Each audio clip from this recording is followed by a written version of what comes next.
성경에 기록된 가장 감동적인 회개의 순간들을 아십니까? 다윗 왕이 선지자 나단의 책망을 듣고 내가 여호와께 죄를 범하였노라고 고백하며 펑펑 울었던 그 순간, 베드로가 예수님을 3번 부인한 후 닭이 울 때 밖으로 나가서 심히 통곡했던 그 밤, 탕자가 아버지 앞에서 아버지여 내가 하늘과 아버지께 죄를 지었사오니라며 눈물로 회개했던 그 순간, 이들의 회개에는 공통점이 있습니다. 모두 눈물을 흘렸다는 것이에요. 그런데 오늘날 우리의 회개는 어떤가요? 주님, 죄송합니다. 한마디로 끝나버리지 않나요? 마음이 움직이지 않고 눈물도 나지 않고 그래서 삶도 변하지 않는 그런 회개를 하고 있지는 않나요? 오늘 여러분께 성경에 기록된 진짜 회개의 비밀을 알려드리려고 합니다. 다윗처럼, 베드로처럼, 탕자처럼 눈물을 흘리며 회개할 수 있는 5가지 방법을 성경 말씀을 통해 정확히 보여드릴게요. 이 방법들을 따라 하시면 여러분도 성경의 인물들처럼 진정한 회개의 체험을 하실 수 있을 거예요. 그리고 그 회개를 통해 여러분의 삶이 완전히 달라지는 것을 경험하실 거예요. 자, 그럼 지금부터 성경이 증거하는 진짜 회개의 세계로 들어가 보시죠. 먼저 우리가 직면한 현실을 봅시다. 오늘날 많은 기독교인들의 회개가 형식적이라는 것입니다. 습관적으로 주님, 죄송합니다라고 말하지만 정작 마음에는 아무런 변화가 일어나지 않아요. 성경의 회개와 비교해 보세요. 다윗은 시편 51편에서 이렇게 기록했어요. 하나님이여 주의 인자를 따라 나를 긍휼히 여기시며 주의 많은 자비를 따라 내 죄과를 지워주소서. 나의 죄악을 말갛게 씻기시며 나의 죄를 깨끗하게 하소서. 대저 나는 내 죄과를 아오니 내 죄가 항상 내 앞에 있나이다. 이것이 진짜 회개입니다. 마음이 찢어지고 영혼이 부서지고 눈물이 샘솟듯 나오는 그런 회개예요. 베드로의 경우는 어떤가요? 마태복음 26장 75절에 베드로가 예수의 말씀에 닭이 울기 전에 내가 3번 나를 부인하리라 하심이 생각나서 밖으로 나가서 심히 통곡하니라. 심히 통곡했다고 기록되어 있어요. 이것이 성경적 회개의 모습입니다. 그런데 우리는 어떤가요?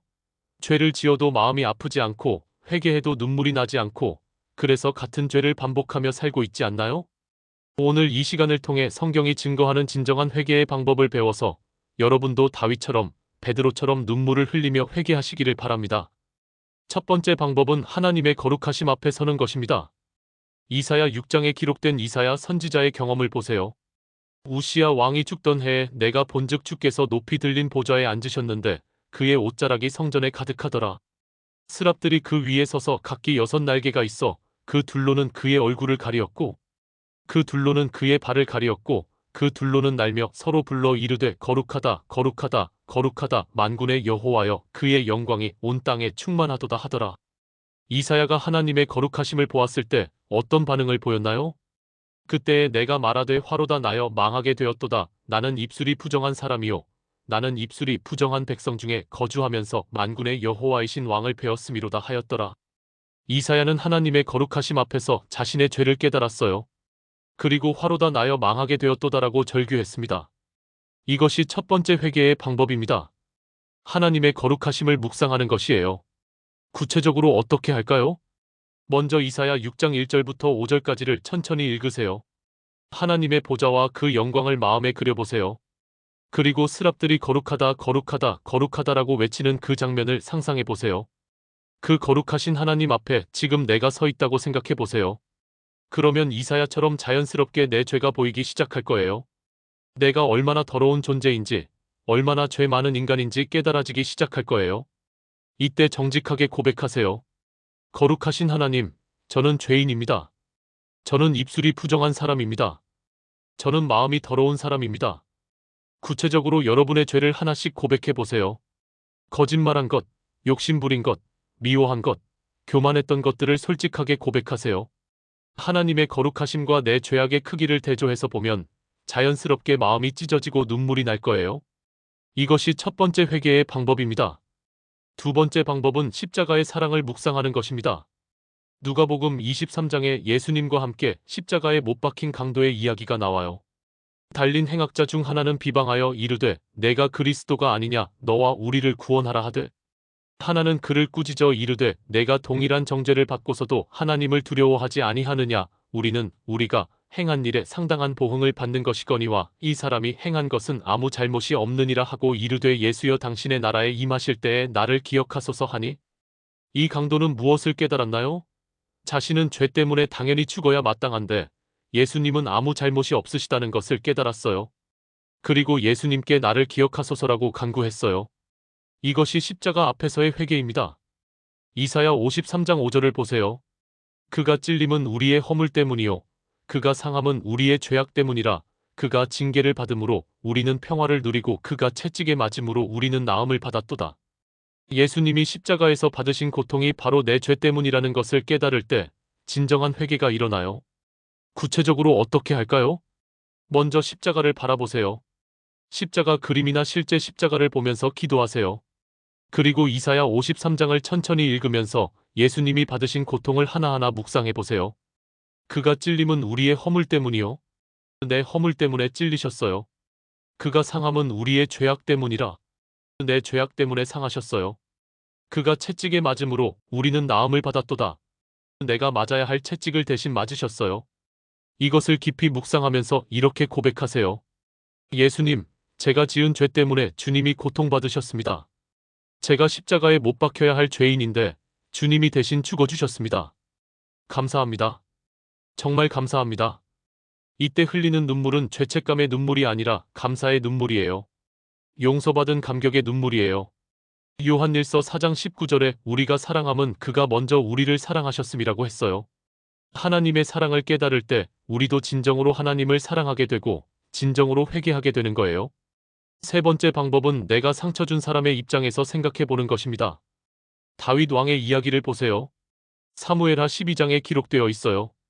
다윗이 우리아의 아내 밧세바와 간음하고 우리아를 죽게 한 후에 선지자 나단이 다윗에게 한 이야기입니다.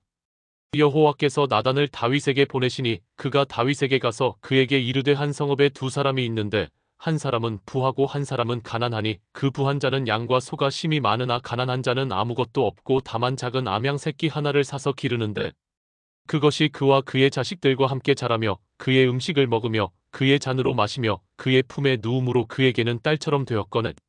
어떤 나그네가 그 부자에게 오매 부자가 자기의 양과 소를 아껴서 자기에게 온 나그네를 위하여 잡지 아니하고 가난한 사람의 양 새끼를 빼앗아다가 자기에게 온 사람을 위하여 준비한지라. 다윗이 이 이야기를 듣고 어떻게 반응했나요? 다윗이 그 사람을 향하여 노하여 나단에게 이르되 여호와의 살아계심을 두고 맹세하노니 이 일을 행한 사람은 마땅히 죽을 자라. 그가 불쌍히 여기지 아니하고 이런 일을 행하였으니 그 양 새끼를 네 배나 갚아주어야 하리라 하니라. 그때 나단이 다윗에게 말했어요. 나단이 다윗에게 이르되 당신이 그 사람이라. 다윗은 그 순간 자신이 우리아에게 어떤 일을 했는지 깨달았어요. 우리아의 입장에서 보니까 자신이 얼마나 잔인한 일을 했는지 알게 된 거예요. 그래서 다윗이 뭐라고 했나요? 다윗이 나단에게 이르되 내가 여호와께 죄를 범하였노라. 이것이 세 번째 회개의 방법입니다. 내가 상처 준 사람의 입장에서 생각해 보는 거예요. 구체적으로 어떻게 할까요? 먼저 내가 상처 준 사람들을 떠올려 보세요. 부모님, 배우자, 자녀, 친구, 동료들 중에서 내가 실망시키거나 상처 준 사람들을 생각해 보세요. 그리고 그들의 입장에서 생각해 보세요. 부모님이 자녀의 불순종을 보실 때 얼마나 마음이 아프셨을까요? 배우자가 나의 이기적인 모습을 볼 때 얼마나 실망하셨을까요? 자녀들이 나의 화난 모습을 볼 때 얼마나 무서웠을까요? 이렇게 상대방의 입장에서 생각해 보면 내 죄가 얼마나 큰지 깨달아져요. 특히 하나님의 입장에서 생각해 보세요. 내가 죄를 지을 때마다 하나님이 얼마나 아파하셨을까요? 내가 하나님을 무시하고 살 때 하나님이 얼마나 슬퍼하셨을까요? 에베소서 4장 30절에 하나님의 성령을 근심하게 하지 말라고 했어요. 우리의 죄가 성령님을 근심하게 한다는 거예요. 이것을 깨달을 때 진정한 회개가 일어나요. 네 번째 방법은 하나님의 기다리심을 깨닫는 것입니다. 누가복음 15장의 탕자 비유를 보세요. 또 이르시되 어떤 사람에게 두 아들이 있는데 그 둘째가 아버지에게 이르되 아버지여 재산 중에서 내게 돌아올 분깃을 내게 주소서 하는지라. 아버지가 그 살림을 각각 나누어 주었더니 그 후 며칠이 안 되어 둘째 아들이 재물을 다 모아가지고 먼 나라에 가 거기서 허랑방탕하여 그 재산을 낭비하더니 탕자가 집을 떠날 때 아버지의 마음이 어땠을까요? 아들을 붙잡고 싶었지만 억지로 붙잡을 수는 없었어요. 그래서 기다릴 수밖에 없었어요. 탕자가 돼지우리에서 허덕일 때도 아버지는 기다렸어요. 언제 돌아올까?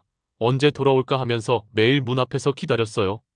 그러다가 드디어 아들이 돌아왔을 때 아직도 거리가 먼데 아버지가 그를 보고 측은히 여겨 달려가 목을 안고 입 맞추니 아버지가 먼저 달려갔어요. 아들이 미안하다고 말하기도 전에 먼저 안아주었어요.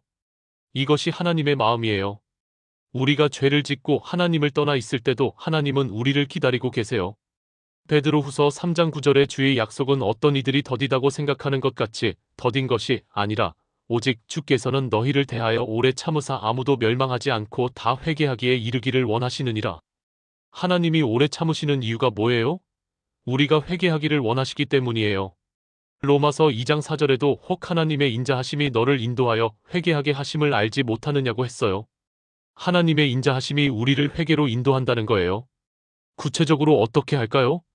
먼저 탕자 비유를 천천히 읽으면서 아버지의 마음을 헤아려 보세요.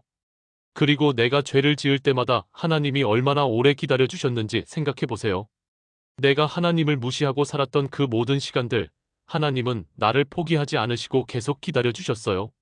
내가 교만했을 때도, 내가 이기적이었을 때도, 내가 하나님보다 세상을 더 사랑했을 때도 하나님은 나를 버리지 않으시고 계속 사랑해 주셨어요.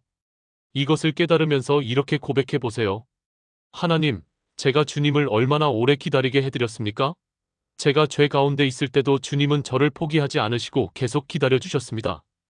이런 사랑을 받을 자격이 없는 저인데도 주님은 저를 사랑해 주셨습니다. 감사합니다.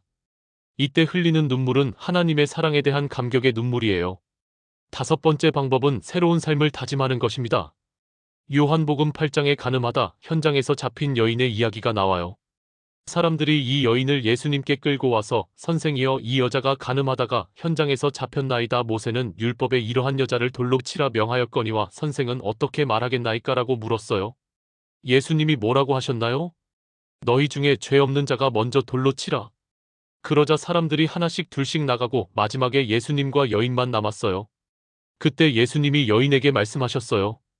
여자여 너를 고발하던 그들이 어디 있느냐 너를 정죄한 자가 없느냐 이르되 주여 없나이다. 예수께서 이르시되 나도 너를 정죄하지 아니하노니 가서 다시는 죄를 범하지 말라 하시니라.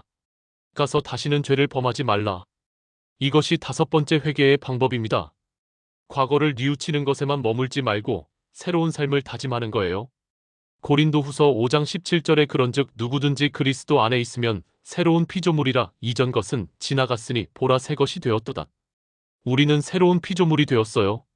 과거의 죄에 매여 있을 필요가 없어요. 에베소서 4장 22절부터 24절까지 보세요. 너희는 유혹의 욕심을 따라 썩어져가는 구습을 따르는 옛사람을 벗어버리고 오직 너희의 심령이 새롭게 되어 하나님을 따라 의와 진리의 거룩함으로 지으심을 받은 새 사람을 입으라. 옛사람을 벗고 새 사람을 입으라고 했어요. 구체적으로 어떻게 할까요? 먼저 과거의 죄를 정리하세요. 하나님께 용서를 구했으면 이제 그 죄에 매여 있지 마세요. 그리고 새로운 삶의 계획을 세우세요. 앞으로 어떤 삶을 살겠다고 하나님께 다짐하세요. 하나님, 이제 저는 새로운 사람이 되겠습니다. 과거의 나쁜 습관들을 끊어버리고 주님이 기뻐하시는 삶을 살겠습니다. 구체적으로 어떤 것들을 바꿀 건지 하나님께 고백하세요. 거짓말하는 습관을 고치겠다고 다짐하세요. 화내는 습관을 고치겠다고 다짐하세요. 이기적인 마음을 버리고 사랑하는 마음을 갖겠다고 다짐하세요. 이때 흘리는 눈물은 소망의 눈물이에요. 새로운 삶에 대한 기대와 다짐의 눈물이에요. 지금까지 성경에 기록된 5가지 회개의 방법을 살펴봤습니다. 첫째, 하나님의 거룩하심 앞에 서는 회개.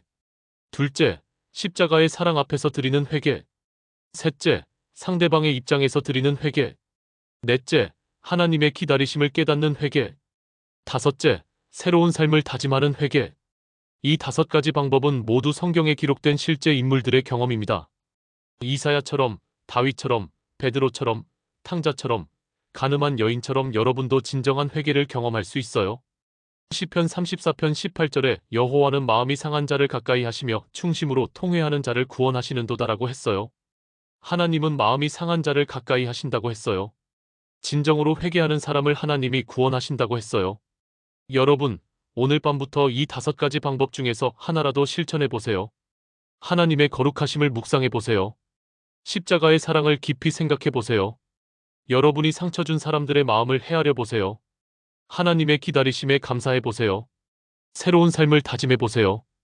그러면 여러분도 성경의 인물들처럼 눈물을 흘리며 회개하는 경험을 하실 수 있을 거예요. 그리고 그 회개를 통해 여러분의 삶이 완전히 달라지는 것을 경험하실 거예요. 하나님께서 여러분의 진정한 회개를 받으시고 여러분을 새롭게 하시기를 간절히 기도합니다. 오늘 이 말씀이 여러분의 마음에 깊이 새겨지기를 바랍니다. 하나님의 은혜와 평강이 여러분과 함께 하시기를 축복합니다.